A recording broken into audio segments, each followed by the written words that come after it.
প্রধানমন্ত্রী বলছেন কোন সন্ত্রাস কোন দলের লোক হইতে পারে না, এরা সন্ত্রাস, এরা একজন মায়ের বুক খালি করে। এদের বিচার চাই আমরা, এদের ফাঁসি চাই। আমরা প্রধানমন্ত্রীর কাছে আকুল আবেদন জানাই। এরা এখন বিএনপি আমলি থেকে বিএনপিতে ঢুকছে, এখন বিএনপির পিছু পিছু করে নেতাকে পিছু করছে। এই প্রধানমন্ত্রী সাহেব আপনার কাছে জানাইতে চাই, আপনি যেন আপনি নিরন্তরে করবেন এই সন্ত্রাসের পিছু না করে।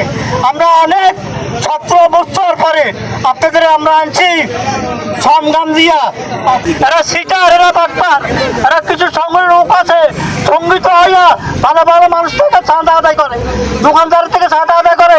এরা বাংলা বাজার যায়, আমি সোনামুড়ি যায়, এরা যায় চাঁদা আদায় করে মানুষের কাছ থেকে।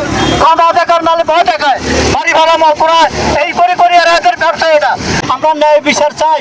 আমরা কোনো নিরীহ মানুষের কোনো শাস্তি চাই না।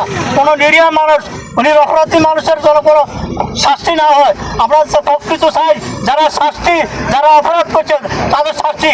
এরা হয়তো না আমার কথা শুনি আমার পিছাও পড়তে পারে, আমি মরতে পারি, ইমান হারিতে রাজি নেব।